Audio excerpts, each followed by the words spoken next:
sebagai pihak atau penyelenggara agent tour di Dieng dari City Dieng Tour, sebenarnya bisa dilihat di belakang kita sedang dilakukan pelatihan tour guide atau pemandu wisata lokal di Dieng agar untuk mengembangkan atau melestarikan wisata di Dieng untuk lebih dikenal dan juga agar menjadi banyak pelaku wisata yang akan bisa menemani wisatawan yang akan ke Dieng.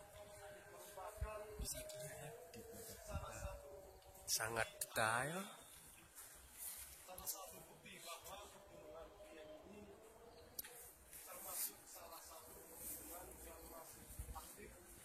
Dan akan saya kenalkan juga salah satu seorang pemandu wisata termasuk yang paling profesional saat ini di dataran tinggi Dieng, dan kebetulan ini adalah orang yang pertama kali atau dari awal sudah berkecimpung yang bareng saya dari sendiri di silakan.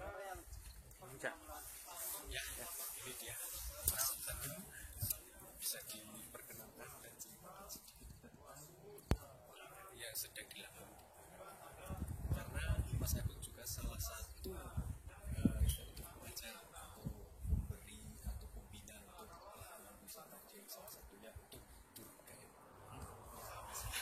Baik,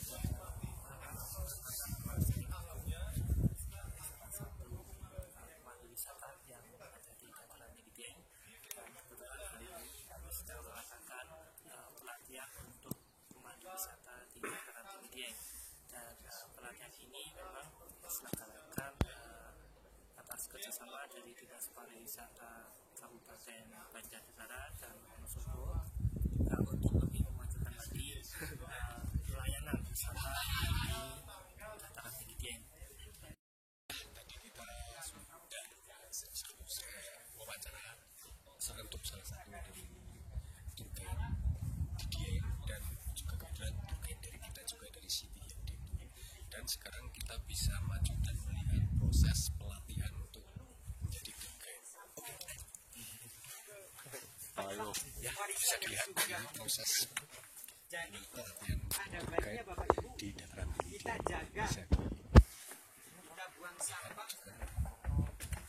ini sayang sekali untuk saat ini tidak semua peserta berangkat, jadi hanya ada cewek yang berangkat. Kurang lebih ada sekitar 58 peserta untuk pelatihan ini. Untuk hari ini hanya ada kurang lebih sekitar 20-25 orang saja yang berangkat. Dan dari hari ke hari dan terus menerus untuk pelatihan saat ini, kemajuan dari masing-masing personil itu sangat maju pesat. Jadi mungkin ini akan sangat untuk lebih memajukan wisata di Dieng juga, dan akan lebih memanjakan untuk wisatawan tentunya nanti ketika ingin menggunakan tour guide. Ya, ini saatnya terus sekarang ada salah satu peserta yang ikut dalam pelatihan tour guide yang dibina dari Dinas Pariwisata Wonosobo dan Banjarnegara, dan di sini dipimpin oleh Pok Darwis atau Pok Darwis Dieng Pandawa. Nah, perkenalkan nama ini Mas Zulfan yang akan sedikit belajar menceritakan tentang cerita Komplek Candi Arjuna. Selamat sore teman-teman ya. Perkenalkan, nama saya Zulfan.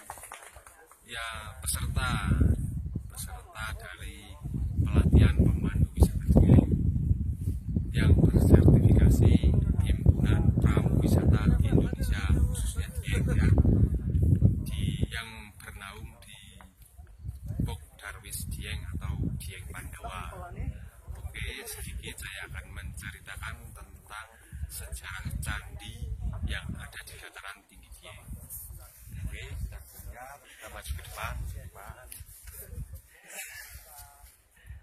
Inilah batu-batu bekas bangunan candi.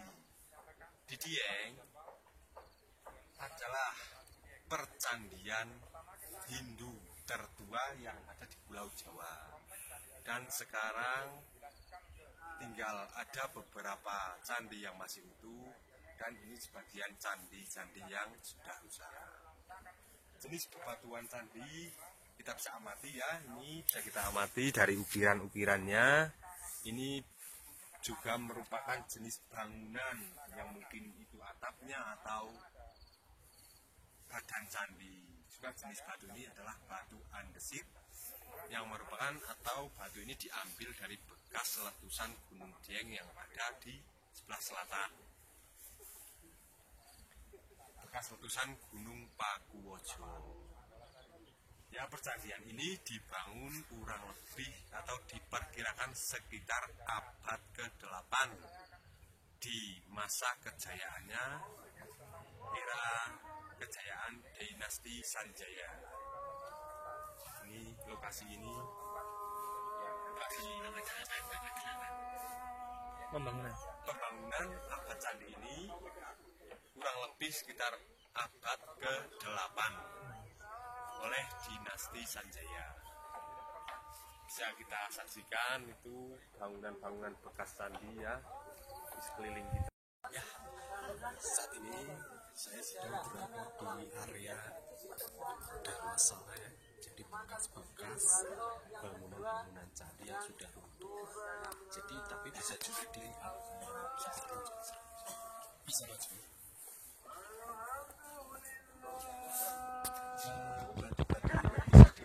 juga. Jadi pembangunan-pembangunan candi-candi mungkin tidak hanya di Dieng ya, mungkin di seluruh dunia. Kalau pembangunan candi itu mereka zaman dulu sangat pintar. Jadi tidak perlu menggunakan lem atau seperti sekarang ya bangun-bangun gedung pakai semen. Tapi sistem pembangunannya mereka itu saling mengait antara satu batu ke batu yang lain. Seperti bisa dilihat ada sebuah lubang batu.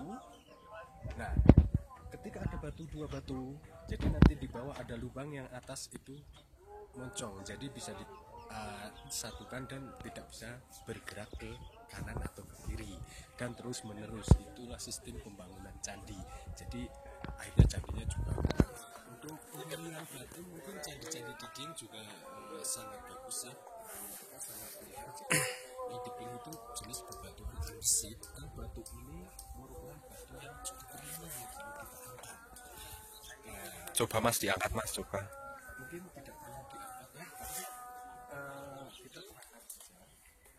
Jadi semua batu-batu ini bekas bangunan Dharmasala. Kalau untuk khususnya kompleks Candi Arjuna sendiri, kita harus berjalan ke ujung sana dan mendapatkan ada 5 candi yang saling berjajar seperti Candi Arjuna, Candi Semar, Candi Srikandi, Bentadewa, dan Semadra. Bangunan Dharmasala itu merupakan sebuah bangunan dulunya itu untuk sebelum mereka untuk masuk ke kompleks candi, mereka biasanya untuk beristirahat dulu di Dharmasala atau di area sini. Jadi untuk area peristirahatan ketika mereka mau ke kompleks candi. Oh, jadi tempat istirahat sebelum masuk ke candi itu ya Mas? Bisa dibilang tempat istirahat dan bisa dibilang juga seperti asrama. Oh. Jadi dia juga dulu pernah dijadikan seperti pusat untuk peradaban agama Hindu atau pusat spiritualnya agama Hindu zaman dulu. Nah, banyak sekali keunikan-keunikan di Dieng yang tidak bisa ditemukan di daerah lain. Jadi di Dieng itu sebenarnya banyak sekali filosofi atau cerita-cerita atau sejarah yang belum terkuak sampai sekarang.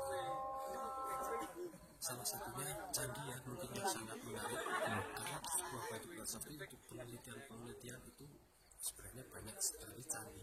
Jadi kurang lebih ada ratusan atau sekitar 560 candi. Oh, gitu ya. Mungkin banyak yang belum ditemukan dan juga banyak yang sudah rusak. Seperti itu. Bisa ini Mas? Ya. Yang bisa ditemukan hanya itu hanya 9 candi.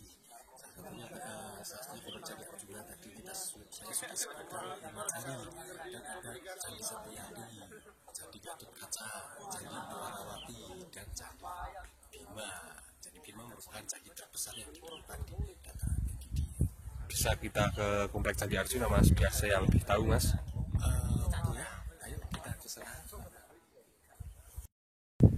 Ya, saat ini saya berada di area Kompleks Candi Arjuna. Nah, kalau di area Kompleks Candi Arjuna, lebih baik saya ceritakan bagaimana dan kapan pertama kali ditemukan candi-candi di Dieng. Jadi candi-candi di Dieng dulu pertama kali ditemukan itu kurang lebih abad ke-18. Ketika itu ada seorang dari Belanda, yaitu arkeolog namanya Theodor van Erp, melakukan perjalanan ke dataran tinggi Dieng dan akhirnya melihat atas candi itu dalam kubangan air. Jadi candi-candi di Dieng itu dulu pertama kali ditemukan itu tergenang air. Nah, akhirnya Theodor van Erp melakukan penelitian, tapi karena tergenang air susah sekali dan akhirnya melaporkan ke salah satu temannya, seorang arkeolog juga dari Inggris, namanya Hussey Cornelius. Akhirnya Hussey Cornelius pada tahun 1814 melakukan upaya penyelamatan candi-candi di Dieng. Tapi selama melakukan untuk penyelamatan, Hussey Cornelius tidak berhasil melakukan untuk pengeringan air tersebut. Nah, akhirnya kurang lebih 45 tahun berselang, orang dari Belanda juga namanya Van Kinsbergen melakukan upaya penyelamatan yang kedua. Akhirnya Van Kinsbergen melakukan bagaimana caranya atau melakukan penelitian agar candi atau air tersebut bisa dikeringkan. Ternyata akhirnya melakukan pencarian untuk saluran irigasi. Nah, ternyata saluran irigasi tersebut akhirnya ditemukan oleh Van Kinsbergen. Saluran air tersebut di sebelah ujung sana. Nah, sekarang dinamakan Gangsiran Aswotomo. Gangsiran itu menggangsir, kalau bahasa Jawa istilah mengeruk atau membuat lubang. Aswotomo itu nama seseorang yang melakukan atau membuat lubang tersebut. Nah, jadi untuk penelitian itu Van Kinsbergen itu melakukan penelitian pertama, pencatatan dan pengambilan gambar pertama. Sampai sekarang itu tidak diketahui secara tepat bangunan-bangunan candi di Dieng itu dibangun pada tahun berapa. Hanya ditemukan di sebuah batu yang bertuliskan 808 Masehi. Jadi diperkirakan dari abad ke-8. Tapi akhir-akhir ini itu ada penelitian ulang. Ternyata candi-candi di Dieng itu dibangun dalam 2 tahap. Tahap pertama itu awal abad ke-7 sampai akhir abad ke-8, dan kedua pertengahan abad ke-8 sampai abad ke-9. Nah, untuk jenis bebatuan candi di Dieng itu jenis batuan andesit ya, yang dari awal kita ceritakan. Nah, bebatuan ini diambil dari Gunung Pakuwojo atau gunung berapi, salah satu Gunung Pakuwojo dari ujung sebelah selatan. Nah, untuk penelitian, sebenarnya nama-nama candi ini dari dulu sampai sekarang itu belum pernah ditemukan nama-nama candi tersebut. Akhirnya warga setempat memberikan nama-nama candi tersebut dari kisah pewayangan. Nah, salah satunya yang di depan kita itu yang besar ini Candi Arjuna, itu diambil dari kisah pewayangan juga, dan nama salah satu Pandawa V. Dan di depannya itu yang kecil itu Candi Semar, itu di cerita pewayangan itu Punakawan. Dan Sri Kandi itu juga di antara lain kisah Mahabharata juga ada Sri Kandi.